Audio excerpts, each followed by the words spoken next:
Okay, Assalamualaikum semua. Apa khabar? Cikgu harap semuanya Alhamdulillah sihat dan boleh mengikuti kelas BM cikgu ni sehingga selesai. Okey, insyaAllah pada hari ini kita akan belajar tentang bina ayat. Okey. Sebelum tu, cikgu nak memperkenalkan tentang bina ayat ini, di mana sebenarnya kamu dah belajar masa kamu tahun 4 dan juga tahun 5. Cuma cikgu nak ulang semula agar kamu sentiasa ingat macam mana teknik pembinaan ayat yang baik. Okey, kita tengok yang pertama. Okey, biasanya dalam pembinaan ayat ni terdapat dalam soalan bahagian A. Biasa dalam UPSR, dalam bahagian A ni ada untuk bina ayat. Okey, apa yang kamu tahu tentang bina ayat ni?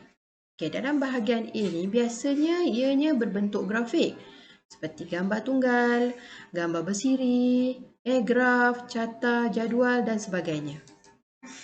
Okey, dalam pembinaan ayat ni, apa yang kamu perlu buat ialah kamu perlu memahami grafik. Okey, cikgu nak terangkan apa itu grafik. Grafik ialah gambar. Gambar. Biasa gambar macam itulah yang kamu nampak ialah gambar tunggal, gambar bersiri ataupun kamu nampak carta, kamu nampak graf. Itu ialah dipanggil grafik. Kemudiannya daripada grafik tu, kamu kena pindahkan dalam bentuk tulisan. Okey, seterusnya. Kamu perlu menulis 5 ayat yang lengkap berdasarkan grafik. Okey, biasanya dalam gambar tu ada 6, ada 7 gambar, ada 7 aktiviti di dalam satu-satu gambar. Tapi kamu hanya boleh menulis, memilih hanya 5 sahaja aktiviti yang terdapat di dalam gambar tersebut. Okey, seterusnya ayat yang dibina tu mestilah bersesuaian dengan gambar. Sebagai contoh, kalau kamu nampak orang tu berlari, takkanlah kamu nak tulis orang tu makan. Jadi, dia tak sesuai dengan gambar.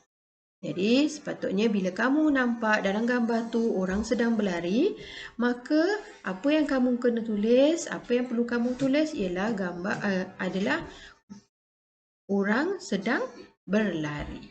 Kata kerja tu, perbuatan, apa aktiviti yang kamu nampak di dalam gambar tersebut. Okey, dan yang terakhir ialah ayat yang baik. Ayat yang baik merupakan ayat yang mempunyai subjek, mempunyai predikat dan pelengkap ayat. Yang ini saya akan terangkan seterusnya. Okey, seterusnya teknik bina ayat. Pertama sekali kamu kena baca arahan. Biasanya arahan akan diletakkan di atas gambar. Pada arahan tu, kamu perlu dapatkan kata kunci.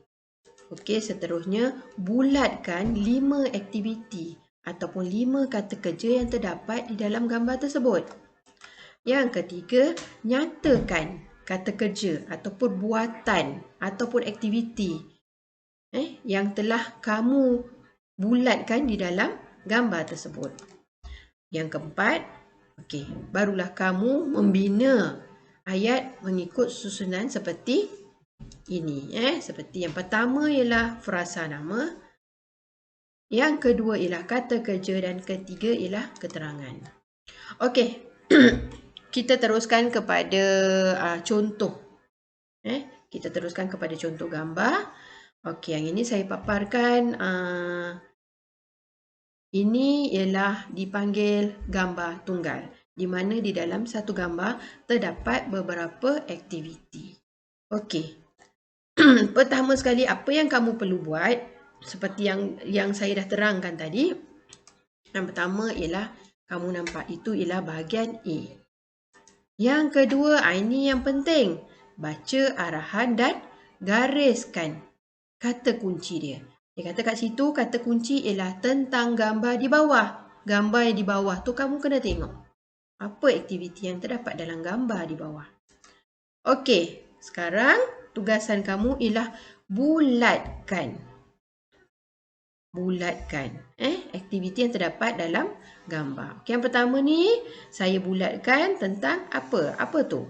Okey, itu tentang kata kerja ataupun perbuatan ataupun aktiviti mengemuk lantai. Okey. Yang itu apa pula? Itu mengelap cermin tingkap. Okey, seterusnya. Itu apa pula yang dia buat? Okey. Mengangkat atau membawa.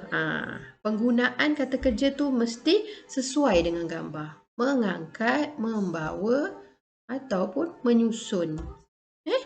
Yang sesuai dengan gambar. Yang keempat, apa pula gambar tu? Yang dia buat, apa aktiviti yang dilakukan? Okey, saya bagi contoh, dia mempamerkan pakaian.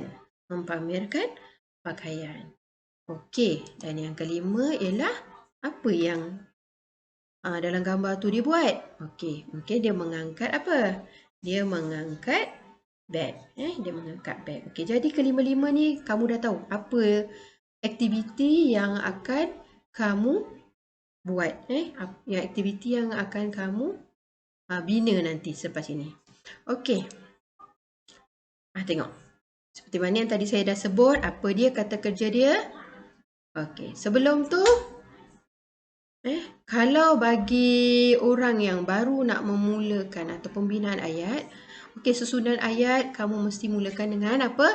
Dengan yang pertama dengan frasa nama, kata kerja dan juga keterangan. Okey, frasa nama ni ialah biasa siapa? Kata kerja ni ialah apa yang dibuat dan keterangan ni ialah awak tambah. Kamu tambah lagi apa yang perlu. Okey. Seperti mana yang kita dah tengok tadi, kita dah lihat gambar tersebut. Yang pertama ialah mengemuk lantai. Yang kedua ialah mengelap cermin tingkap. Yang ketiga, membawa pasu bunga. Yang keempat, mempamerkan baju. Dan yang kelima, mengangkat beg. Okey, saya memang tak nak mulakan dengan frasa nama. Sebab saya nak kamu ingat dulu apa aktiviti yang dilakukan dalam gambar tersebut. Okey, seterusnya kita tengok pula gambar yang kedua sebab kita nak letakkan frasa nama. Okey, kalau kamu tengok, dia kata kat situ tulislah 5 ayat yang lengkap tentang gambar di bawah. Okey, bila kamu tengok ni mungkin sebuah keluarga. Mungkin, saya cakap mungkin sebuah keluarga. Jadi, biasanya dalam sebuah keluarga kita dah tahu siapa. Itu yang dipanggil frasa nama. Siapa? Contohnya dalam gambar tersebut ni, ayah, ibu, kakak, abang, adik.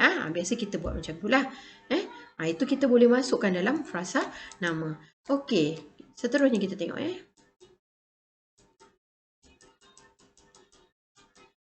Okey, dekat frasa nama tu.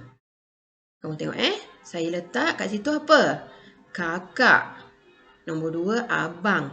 Nombor 3, Rina. Nombor 4, ibu. Dan nombor 5, ayah. Jadi dia dah mula lengkap tau. Dia dah mula lengkap. Contoh yang pertama, kakak mengemuk lantai. 2, abang mengelap cermin tingkap. Ketiga, Rina membawa pasu bunga. Keempat, ibu mempamerkan baju. Dan yang kelima ialah mengangkat beg kerja. Okey, seterusnya barulah kita tambah lagi dengan keterangan sebagai pelengkap ayat. Sebagai pelengkap ayat. Jadi kat sini kamu tengok dah mula dah nampak lengkap ayat daripada jadual ni. Okey, kakak mengemuk lantai supaya bersih di ruang tamu. Nombor 2, abang mengelap cermin tingkap agar kelihatan berkilat. Yang ketiga, Rina membawa pasu bunga lalu disusun di atas meja perhiasan. Yang keempat, ibu mempamerkan baju yang telah dijahit kepada adik. Yang kelima, ayah mengangkat beg menandakan dia telah pulang daripada kerja. Okey. Jadi, barulah kita bina ayat yang lengkap. Kita keluarkan daripada jadual tersebut dan kita bina ayat. Kita sambungkan ayat tersebut menjadi satu ayat yang lengkap. Okey, seperti mana yang inilah yang saya telah bacakan. Itu kakak mengemuk lantai supaya bersih di ruang tamu. Abang mengelap cermin tingkap agar kelihatan berkilat. Rina membawa pasu bunga lalu disusun di atas meja perhiasan. Yang keempat, ibu mempamerkan baju yang telah dijahit kepada adik. Dan yang kelima, ayah mengangkat beg menandakan dia telah pulang daripada kerja. Okey. Jadi itu saja yang ingin saya sampaikan. Semoga apa yang saya sampaikan ini bermanfaat untuk semua.